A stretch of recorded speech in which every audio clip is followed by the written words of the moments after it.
प्रस्तुत हुआ हूँ उसका शीर्षक है कि Indian constitution is federal in structure and unitary in spirit. मतलब भारतीय संविधान का ढांचा संघात्मक है लेकिन उसकी आत्मा एकात्मक है। इसको सिद्ध करिए। इस प्रकार के क्वेश्चन यूपीएससी में और विभिन्न स्टेट सिविल सर्विसेज एग्जामिनेशन में आते हैं, तो आपको इस लाइन को सिद्ध करना है। तो दोस्तों, इसके लिए सबसे पहले हमें देखना होगा कि किसी भी संघात्मक व्यवस्था का स्पेशल फीचर क्या होता है। तो जो मुख्य विशेषताएं हैं वो है डुअल पॉलिटी, मतलब डबल गवर्नमेंट, दूसरा लिखित संविधान, तीसरा डिवीजन ऑफ पावर, मतलब सेंट्रल गवर्नमेंट और यूनिट गवर्नमेंट के बीच में शक्तियों का बंटवारा, और संविधान की सुप्रीमेसी, सर्वोच्चता होनी चाहिए, संविधान कठोर होना चाहिए, मतलब रिजिड कॉन्स्टिट्यूशन, और एक इंडिपेंडेंट जुडिशरी होनी चाहिए। जो न्यायपालिका है वो स्वतंत्र होना चाहिए, निर्भीक होना चाहिए। और इसके अलावा last but not the list, जो अंतिम जो फीचर है वो है बाइकैमरलिज्म, मतलब द्विसदनीय व्यवस्था। तो ये सारे फीचर्स हैं संघात्मक ढांचा के, और इसका सबसे बेस्ट एग्जाम्पल है अमेरिकन कॉन्स्टिट्यूशन। लेकिन एकात्मक जो संविधान है उसके फीचर्स क्या हैं?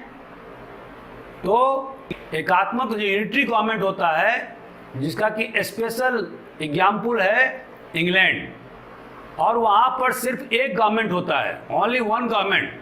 क्योंकि आप देखेंगे कि इंग्लैंड में एक केंद्रीय सरकार है, उसके बाद में कोई स्टेट नहीं है, सीधे काउंटीज है, जिसको कि डिस्ट्रिक्ट कहा जाता है। दूसरा कि रिटिन संविधान हो सकता है, नहीं भी हो सकता है। जैसे कि ब्रिटेन में संविधान लिखित नहीं है, लेकिन फ्रांस में संविधान लिखित है। डिवीजन ऑफ पावर का कोई सवाल ही नहीं उठता है, क्योंकि वहाँ पर डुअल पॉलिटी तो होता नहीं है, केवल एक पॉलिटी होता है, एक सरकार होती है। तो there is a no scope for the division of power. और इसके अलावा जैसे कि मैंने अभी बताया कि सुप्रीमेसी ऑफ कॉन्स्टिट्यूशन हो भी सकता है, नहीं भी हो सकता है।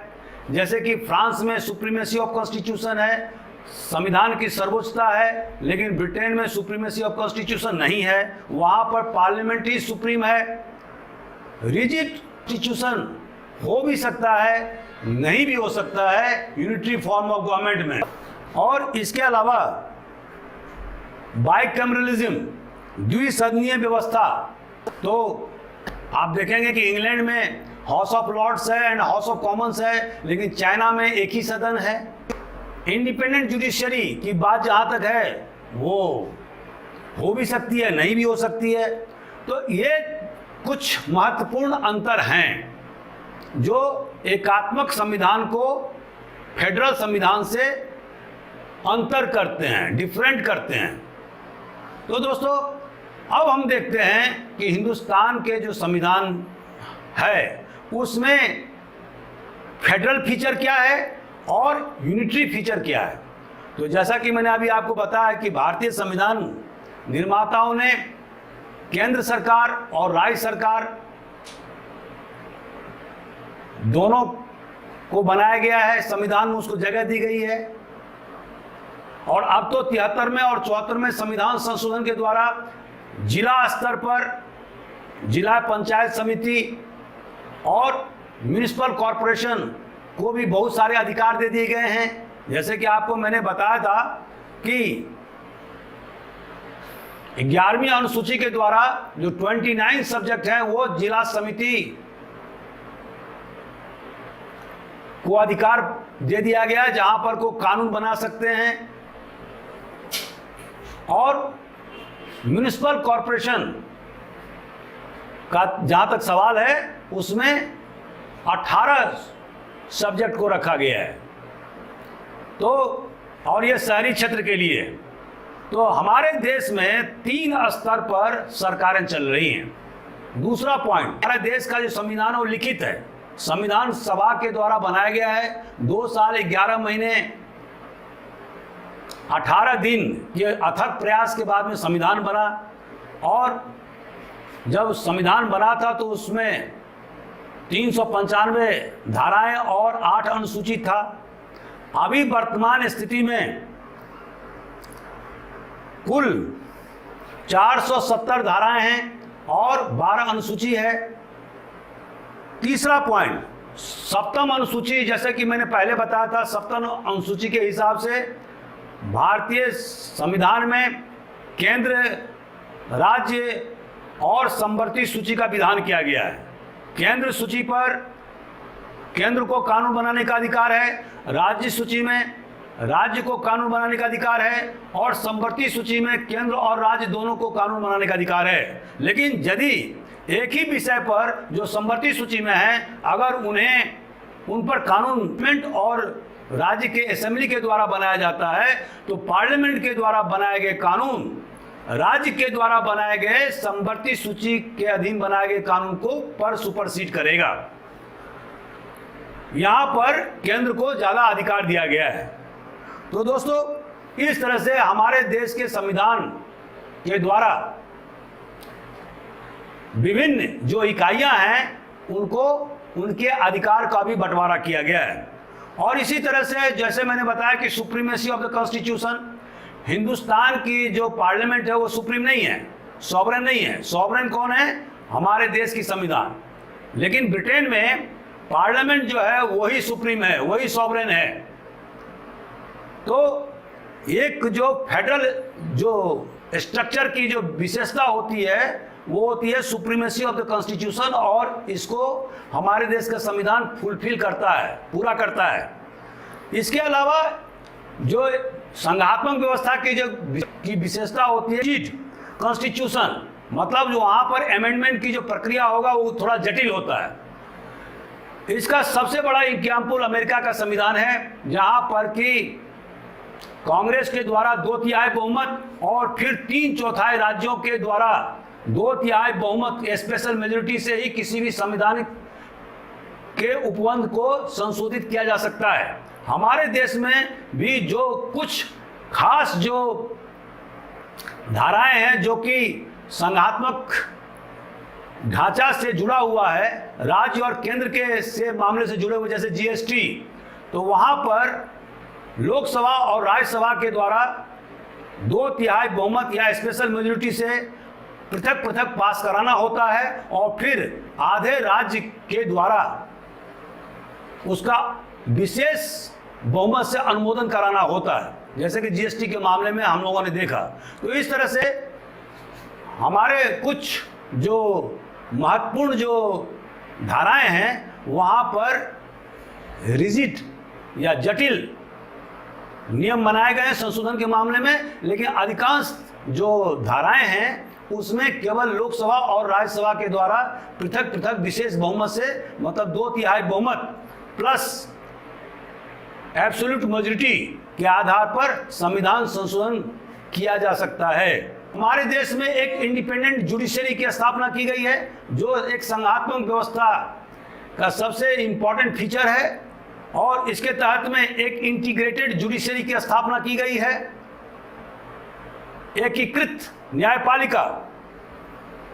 अब अमेरिका से थोड़ा सा अलग नियम है, जहां पर कि स्टेट लॉज के बारे में वहाँ की जो स्टेट के जो हाई कोर्ट हैं वो उस पर जजमेंट करती है, और जो केंद्र के जो लॉज हैं, नियम फेडरल लॉज हैं, उस पर फेडरल कोर्ट के द्वारा, सुप्रीम कोर्ट के द्वारा निर्णय लिए जाते हैं। लेकिन हमारे देश के संविधान में एक इंटीग्रेटेड जुडिशरी की स्थापना किया गया है, जहां पर कि स्टेट लॉज और सेंट्रल लॉज में किसी प्रकार का भेदभाव नहीं है, और हाई कोर्ट और सुप्रीम कोर्ट को स्टेट लॉज और फेडरल लॉज में समान अधिकार प्राप्त है, उन्हें अपीलीय अधिकार प्राप्त है, और इसके अलावा उन्हें ओरिजिनल जुरिडिक्शन भी प्राप्त है। दोस्तों, द्विसदनीय व्यवस्था फेडरल या संघात्मक व्यवस्था का सबसे बड़ा फीचर है, विशेषता है। और जैसे कि अमेरिका में हाउस ऑफ रिप्रेजेंटेटिव और सीनेट की व्यवस्था है, उसी तरह से हमारे देश के संविधान में भी लोकसभा और राज्यसभा की व्यवस्था की गई है। लोकसभा में चुने हुए प्रतिनिधि जो जनता के द्वारा हर 5 साल पर चुने जाते हैं, वो वहाँ पर लोकसभा में बैठते हैं और राज्यसभा वस्तुतः राज्यों का प्रतिनिधि करता है। लेकिन यहाँ पर देखने वाली बात यह है कि हिंदुस्तान में अमेरिकन सीनेट के जो कंपोजिशन है उसको नकल नहीं किया गया। अमेरिकन सीनेट में हर एक राज्य को 2 मेंबर भेजने की व्यवस्था है। मतलब अमेरिका में 50 राज्य हैं तो सीनेट की सदस्य संख्या 100 है, लेकिन हिंदुस्तान में पॉपुलेशन के आधार पर राज्यसभा में संबंधित राज्य का कोटा निर्धारित किया गया है। जैसे कि यूपी बहुत बड़ा राज्य है तो वहाँ पर 31 सदस्य को राज्यसभा में भेजने की व्यवस्था की गई है और दूसरे राज्यों को जैसे एमपी को मात्र 11 सदस्य भेजने की व्यवस्था राज्यसभा में की गई। तो पॉपुलेशन के आधार पर, आबादी के हिसाब से राज्यों का कोटा राज्यसभा में निर्धारित किया गया है। तो दोस्तों, हमारे देश में सिंगल सिटीजनशिप की व्यवस्था है, एकल नागरिकता। अमेरिका में दोहरी नागरिकता है, माने कोई व्यक्ति वहाँ के राज्य का भी नागरिक होता है और अमेरिका का भी नागरिक होता है। लेकिन हमारे देश में चाहे वो तमिलनाडु का हो, चाहे वो बिहार का हो, चाहे वो दिल्ली का हो, प्रत्येक व्यक्ति भारतीय नागरिक है। आप अगर अमेरिकन कॉन्स्टिट्यूशन को देखेंगे जो कि फेडरल सिस्टम का सबसे बड़ा नमूना है, तो वहाँ पर हम क्या पाते हैं कि अमेरिका के जो केंद्रीय सूची है उसमें मात्र 18 सब्जेक्ट को रखे गए हैं। बाकी सारे जो सब्जेक्ट हैं वो राज्यों के पास दे दिए गए हैं। लेकिन हमारे यहाँ जो सप्तम सूची में जो विषयों को बंटवारा किया गया है, वहाँ पर केंद्र को सबसे ज़्यादा सब्जेक्ट्स दिए गए हैं। मतलब मूल संविधान में 97 आइटम था, अभी बढ़कर के वो 100 से ज़्यादा हो गया है। तो दोस्तों, इस तरह से हम क्या देखते हैं कि सेंटर की तरफ हमारा देश बायस है। Article 1 of the Indian constitution क्या बताता है कि India that is Bharat shall be A union of state. इसका यूनियन का मतलब क्या होता है? मतलब ये होता है कि हमारे देश का निर्माण किसी कॉम्पैक्ट या किसी समझौता के आधार पर नहीं हुआ, जैसे कि अमेरिका में हुआ था। अमेरिका में 13 कॉलोनी मिलकर के एक देश का निर्माण किया। हमारे देश में ऐसी व्यवस्था नहीं हुई। और दूसरा कि हमारे देश के यूनिट को सिसीड करने का अधिकार यूनियन से नहीं है, मतलब अलग हटने का अधिकार नहीं है। इसीलिए यूनियन वर्ड का इस्तेमाल किया गया है, फेडरल वर्ड का इस्तेमाल नहीं किया गया है भारतीय संविधान में। दोस्तों, फेडरल फीचर में एक और इम्पॉर्टेंट जो विशेषता होता है कि रेसिडुअल पावर जो है वो राज्यों के पास होता है, लेकिन हमारे देश के संविधान में रेसिडुअल पावर जो अवशेष शक्तियां हैं वो केंद्र के पास निहित है। इसी तरह से संविधान संशोधन के मामले में भी राज्यों की भूमिका लगभग नगण्य है और केवल फेडरल मामले में आधे राज्य की संस्कृति ली जाती है। लेकिन पूरा जो संवैधानिक जो संशोधन हिंदुस्तान में होता है वो हिंदुस्तान के पार्लियामेंट के द्वारा होता है। लेकिन फेडरल फीचर में यह बात, यदि हम अमेरिका के संविधान को देखेंगे तो हम क्या पाते हैं कि वहाँ पर कोई भी संवैधानिक संशोधन बिना राज्यों के सहमति के और 3/4 बहुमत से, 3/4 राज्यों के सहमत से नहीं हो सकता है। एक और इम्पॉर्टेंट फीचर है कि हमारे यहाँ राज्यों को तोड़ा जा सकता है, उसको मिटा दिया जा सकता है। जैसे कि 1956 में 7वीं अमेंडमेंट के द्वारा जो ग्रुप बी स्टेट था उसको समाप्त कर दिया गया। इसी तरह से अभी आपने देखा कि जम्मू कश्मीर को जो राज्य का दर्जा था उसको समाप्त करके यूनियन टेरिटरी बना दिया गया और ये काम पार्लियामेंट के द्वारा किया गया। लेकिन अमेरिका में ऐसा काम नहीं किया जा सकता है क्योंकि वो इनडिस्ट्रक्टिबल स्टेट्स, अमेरिका के जितने 50 राज्य हैं वो उसको भंग नहीं किया जा सकता है। They are indestructible.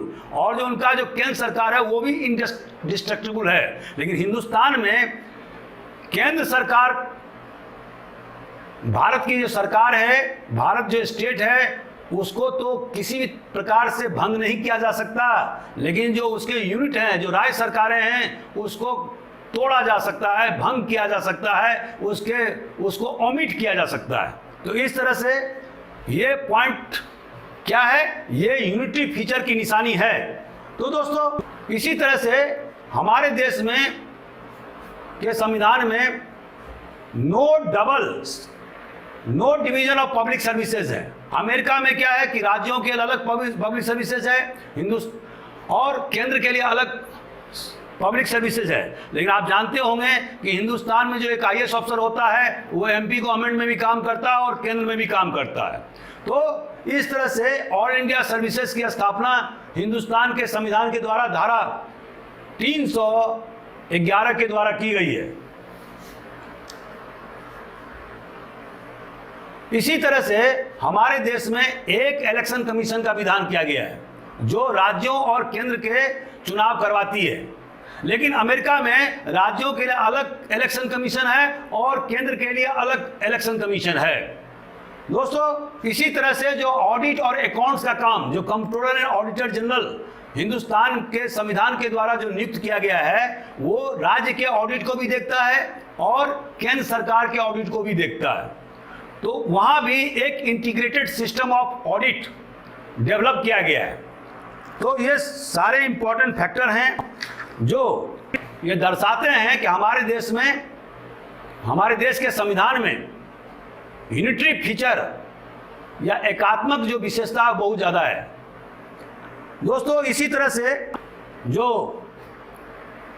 Emergency provision है वो एक संघात्मक व्यवस्था में नहीं होता है, लेकिन अब धारा 352, 356 और 360 के द्वारा अगर देश के ऊपर आक्रमण हो जाए या सैनिक विद्रोह हो जाए या कोई भी स्टेट संविधान के ढंग से ना चले या वित्तीय आपात स्थिति हो जाए, तो ऐसी स्थिति में इमरजेंसी लगाई जा सकती है। और ऐसी स्थिति में जो फेडरल स्ट्रक्चर है हमारे देश का, जो ढांचा है, वो यूनिटरी में तब्दील हो जाएगा। मतलब राज्य की जो सत्ता है या राज्य का जो कानून है उसको भी बनाने का काम पार्लियामेंट के पास में हो जाएगा। तो इस तरह से विदेशी आक्रमण का मुकाबला हिंदुस्तान की सरकार या पार्लियामेंट एक यूनिट के रूप में मुकाबला करने की क्षमता रखती है।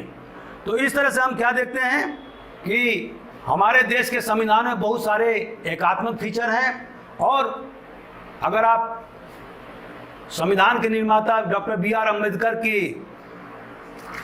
के अनुसार हमारा संविधान इस प्रकार से बनाया गया है कि हर परिस्थिति, हर काल के लिए वो सक्षम है, विपरीत परिस्थिति में वो यूनिटरी बन जाता है और सामान्य परिस्थिति में वो फेडरल स्ट्रक्चर या संघात्मक ढांचा के रूप में काम करता है।